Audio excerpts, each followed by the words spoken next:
Istora bergemuruh saat Raymond Joaquin membalikan nasib.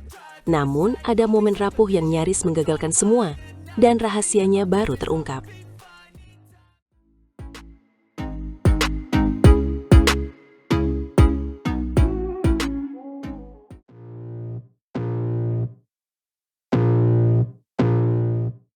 Istora Senayan seperti meledak. Indonesia Masters 2026 baru mulai. Namun Raymond Indra dan Nicolaus Joaquin langsung membawa energi tuan rumah ke batas tertinggi. Ya, tapi awalnya mereka justru diuji. Adam dan Rossi menekan sampai unggul 8-6, membuat tribun senyap sesaat dan memaksa Raymond Joaquin mencari napas. Di titik itu, mereka berani mengubah tempo, mengincar servis pendek dan menahan drive, lalu membalikan interval game pertama menjadi 11-10, sebuah isyarat bahwa mental mereka belum patah. Duelnya benar-benar panas, karena setelah jeda, kedua pasangan saling kejar, sampai imbang 16-16, dan penonton menahan napas ketika rally panjang berakhir. Momentum krusial datang saat bola tipis melewati net. Raymond Joaquin mencuri 2 poin beruntun, lalu mengunci game pertama 22-20, seolah menegaskan siapa penguasa Istora. Namun kejutan muncul di game kedua. Mereka kembali kejar-mengejar 8-8, tetapi setelah itu konsentrasi tuan rumah goyah. Pengembalian jadi pendek dan Adam Rossi memetik keunggulan. Aku perhatikan mereka sempat unggul 9-8, bahkan menutup interval 11-9. Tetapi selepas jeda, tempo turun, pertahanan terbuka, hingga skor berbalik menjadi 14-16. Akhirnya game kedua lepas dengan skor 15-21, dan di situ ada momen hening. Seperti ada rasa takut bahwa Indonesia Masters 2026 bisa berakhir lebih cepat. Inilah titik dramatis, karena game ketiga justru menampilkan versi paling garang. Mereka memimpin 6-4, menekan dari depan, dan mengubah tekanan menjadi keberanian yang menular. Serangan itu tidak mengendur. Interval game ketiga mereka pegang 11-6. Lalu bola-bola tajam diarahkan ke sela, memecah koordinasi Adam Rossi yang mulai terburu-buru. Banyak orang lupa, pasangan muda ini dikenal disiplin, dan di Istora mereka menunjukkan itu, menutup game ketiga 21-10, kemenangan yang terasa seperti deklarasi. Yang membuatnya menarik, kemenangan ini bukan hanya tiket babak 16 besar, tapi juga pesan bahwa ganda putra baru Indonesia siap menjadi sorotan di Tour Dunia. Dan jangan lupakan lawan berikutnya, pemenang laga Ong Yusin dan Theo Iyi melawan Li Jiehui dan Yang Po Huswan, jadi tantangannya akan berbeda. Benar, gaya Malaysia biasanya agresif di depan net, sedangkan Taiwan lebih rapi di rally. Jadi Raymond Indra dan Nicolaus Joaquin harus mengatur ulang rencana sejak sesi latihan berikutnya. Yang menarik dari duel ini adalah perubahan emosi, dari percaya diri, sempat goyah, lalu bangkit, membuat penonton merasa ikut bertaruh pada tiap poin yang melayang. Kalau kita bicara strategi, servis pendek mereka tadi sangat efektif di game pertama, tapi justru menjadi bumerang di game kedua. Itulah pelajaran paling mahal malam ini. Aku juga melihat komunikasi mereka kian jelas, isyarat kecil di lapangan mempercepat keputusan, dan saat ritme kembali di game ketiga, mereka seperti menutup semua celah. Publik Istora bukan hanya menyemangati, tapi menuntut.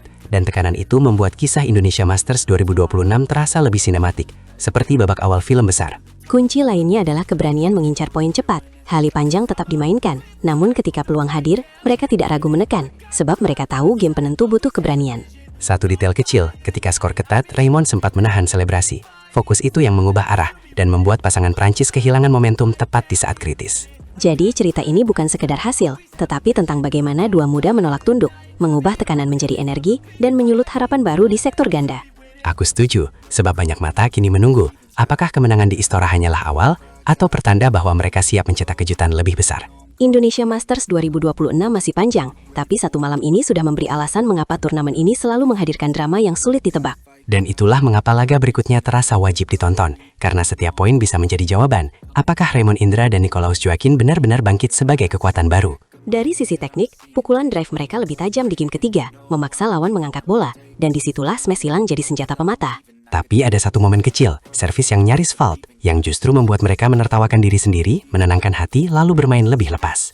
Itu menarik, karena tekanan di Istora Senayan sering membuat pemain muda kaku. Namun hari ini Raymond Indra dan Nicolaus Joaquin justru terlihat menikmati sorak.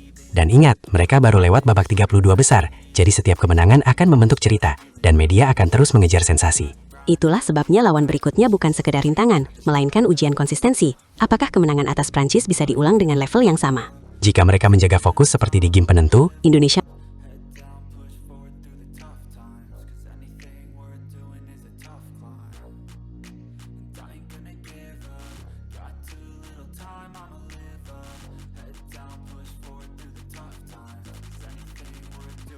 Cause I'm a Dari Istora ke panggung utama, Ginting menyalakan alarm besar Indonesia Masters 2026 dan drama baru saja dimulai. Di Istora Senayan,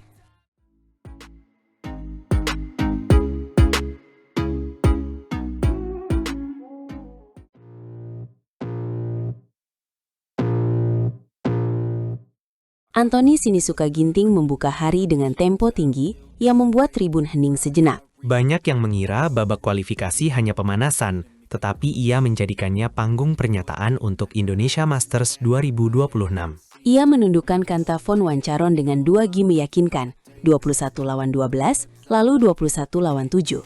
Kemenangan itu langsung mengantar Ginting ke babak utama, dan nuansanya terasa seperti membuka pintu baru. Namun babak utama bukan hadiah, melainkan ujian berikutnya, karena ia akan menghadapi Julian Karaji. Karaji datang dengan keyakinan setelah menang 21-14 dan 21-17 atas Hu Jaan. Disinilah cerita jadi menarik, sebab publik melihat gelombang baru dari sektor tunggal putra Indonesia. Muhammad Yusuf, atlet 18 tahun juga lolos dan menyingkirkan Yohannes Saud Marcelino. Skornya 21-14 dan 21-18, tanda ketahanan mental di usia muda.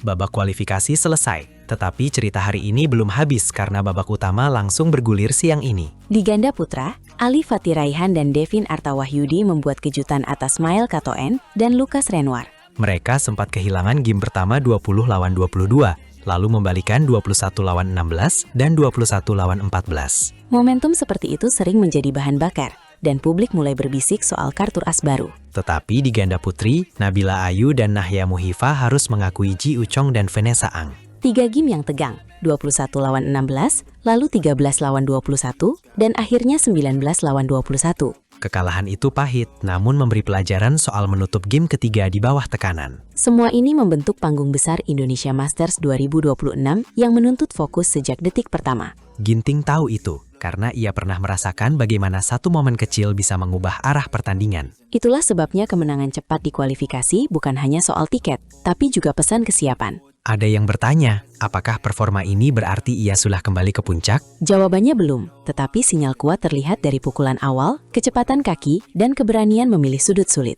Publik Istora merasakan ritme yang lebih stabil dibanding beberapa turnamen sebelumnya. Namun Karaji bukan lawan yang membiarkan ritme itu berjalan mulus, karena ia juga lapar panggung utama. Maka duel itu ibarat pertemuan dua pemain yang sama-sama lapar, dan yang lebih tenang sering menang. Di tengah sorotan itu, daftar ganda putra juga menambah bumbu, seperti Fajar Alfian dan Muhammad Shohibul Fikri. Ada pula Sabar Karyaman Gutama dan Mohreza Pahlevi Isfahani, serta Leo Roli Karnando dan Bagas Maulana. Dari sektor ganda putri, Febriana Dwi Puji Kusuma dan Melisa Trias Puspitasari siap tampil. Amalia Cahaya Pratiwi dan Siti Fadia Silva Ramadanti juga turun, menambah daya gedor di hari yang padat. Ginting dikenal cerdas membaca momentum. Ia sering mengubah tempo untuk memaksa lawan berlari lebih jauh. Kualifikasi tadi memperlihatkan ritme servis dan pengembalian yang lebih tajam. Meski begitu, satu pertandingan tidak menjamin konsistensi, karena turnamen besar menuntut fokus berhari-hari. Disinilah mental juara diuji, apakah ia mampu menjaga kecepatan tanpa kehilangan presisi. Para penggemar melihat ini sebagai momen kebangkitan, terutama karena Indonesia Masters selalu jadi cermin performa. Kita juga tidak boleh melupakan tekanan menjadi tuan rumah, sebab ekspektasi publik bisa mengubah beban. Jika Ginting mampu mengubah ekspektasi menjadi energi, peluang melaju jauh terbuka. Dan bila ia menang atas Karaji, perhatian akan berlipat karena langkah berikutnya menuju kejutan besar. Untuk Yusuf, keberhasilan di kualifikasi memberi sinyal regenerasi tunggal putra Indonesia.